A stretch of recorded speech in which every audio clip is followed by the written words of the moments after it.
Assalamualaikum warahmatullahi wabarakatuh. Nama saya Yuliatul Munawaroh, NPM 20 61 0029.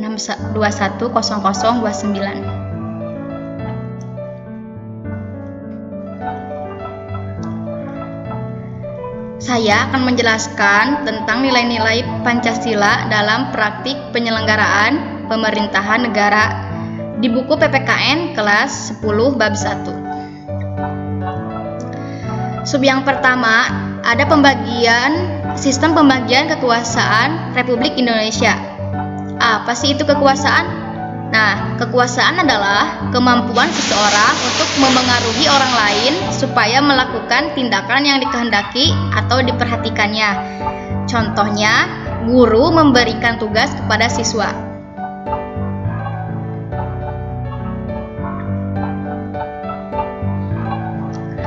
Pengertian pembagian kekuasaan menurut Muhkusnardi dan Hamalu Ibrahim, pembagian kekuasaan itu memang dibagi-bagi dalam beberapa bagian. Ada legislatif, eksekutif, dan yudikatif. Tetapi tidak dipisahkan karena dimungkinkan ada koordinasi. Jenis-jenis pembagian kekuasaan ada menurut horizontal dan menurut vertikal. Menurut horizontal, kekuasaan yang dibagi dalam lembaga-lembaga negara yang sederajat dan saling mengimbangi. Menurut vertikal, perwujudan kekuasaan dibagi secara vertikal ke bawah kepada lembaga-lembaga tinggi negara di bawah lembaga pemegang kedaulatan rakyat. Nah, bagaimana dengan sistem pembagian kekuasaan di Indonesia ya? Ada dua cara, yaitu secara horizontal dan vertikal. Pembagian kekuasaan secara horizontal di tingkat pemerintah pusat, kekuasaan legislatif adalah kekuasaan membuat undang-undang, yaitu oleh DPR. Wewenang DPR meliputi membentuk undang-undang, mengajukan usulan perhatian presiden apabila dilakukan kesalahan, memiliki fungsi legislasi, anggaran, dan pengawasan, mempunyai hak interpelasi, angket, menyatakan pendapat, dan hak imunitas. Yang kedua, ada kekuasaan eksekutif, yaitu kekuasaan melaksanakan undang-undang. Kekuasaan eksekutif berada di tangan presiden dan wakil presiden. Wewenangnya meliputi bidang eksekutif, bidang legislatif, dan bidang yudikatif. Yang ketiga, ada kekuasaan yudikatif atau kekuasaan kehakiman menjadi atas pelanggaran undang-undang. Yang keempat, ada kekuasaan konstitutif, merupakan kekuasaan untuk mengubah maupun menetapkan undang-undang dasar. Kekuasaan konstitutif ini dilaksanakan oleh MPR. Yang kelima, ada kekuasaan eksaminatif atau inspektif, adalah kekuasaan yang berkaitan dengan pelaksanaan pemeriksaan atas pengelolaan dan tanggung jawab keuangan negara. Yang keenam, ada kekuasaan moneter, merupakan kekuasaan yang dimiliki oleh negara untuk menetapkan dan melaksanakan kebijakan moneter seperti mengatur dan menjaga kelancaran sistem pembayaran serta memelihara kestabilan nilai rupiah. Nah, di sini ada pembagian kekuasaan secara horizontal di tingkat pemerintahan daerah. Ada tingkat provinsi dan ada tingkat kabupaten atau kota. Tingkat provinsi meliputi ada gubernur atau wakil gubernur dan DPRD provinsi. Yang kedua, ada tingkat kabupaten atau kota, meliputi dari bupati atau wali kota atau wakilnya, dan DPRD kabupaten atau kota. Pembagian kekuasaan secara vertikal, adanya pembagian kewenangan antara pemerintahan pusat dan searahnya, yaitu ada pemerintahan daerah menjalankan otonomi daerah. Urusan pemerintahan pusat meliputi politik luar negeri, pertahanan dan keamanan, justisi, moneter dan fiskal, nasional dan agama. Urusan pemerintahan yang diserahkan kepada daerah disertai sumber pendoman. Yang keempat, ada peran pemerintah pusat dalam kerangka otonomi daerah serta menciptakan kesejahteraan rakyatnya.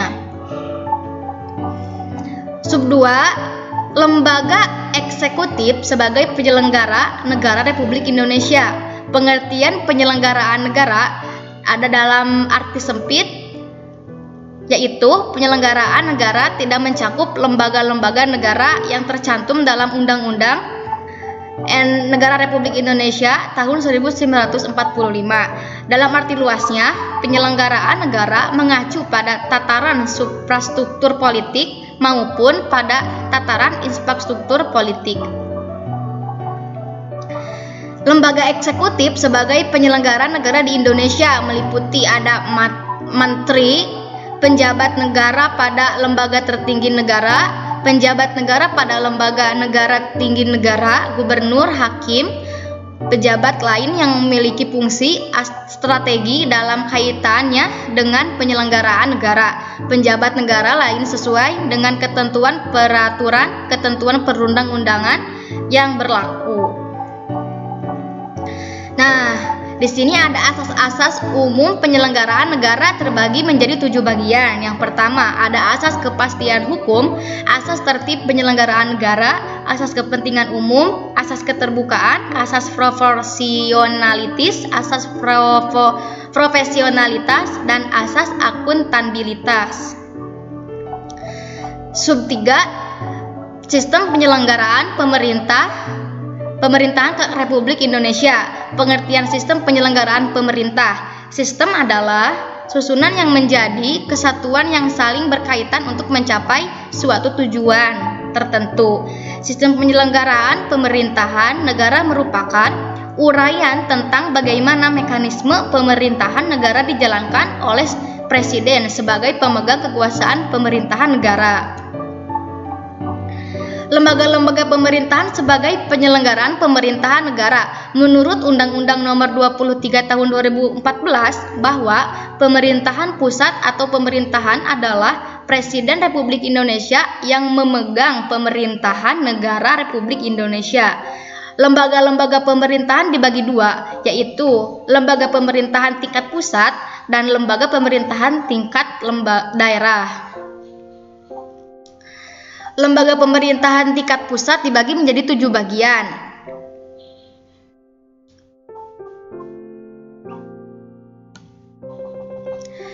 Lembaga pemerintahan tingkat daerah ada 2. Secara perangkat daerah provinsi meliputi sekretariat daerah, sekretariat DPRD, dinas daerah, dan lembaga teknis daerah. Perangkat daerah kabupaten atau kota meliputi sekretariat daerah, sekretariat DPRD, dinas daerah, lembaga teknis daerah, kecamatan, dan kelurahan.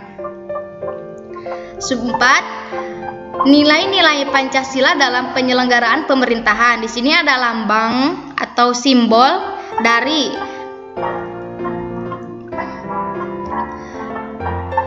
bintang ini menunjukkan bahwa nilai ketuhanan, bahwa setiap orang memiliki kebebasan beragama. Yang selanjutnya ada pohon, nilai persatuan dilandasi oleh semangat gotong royong.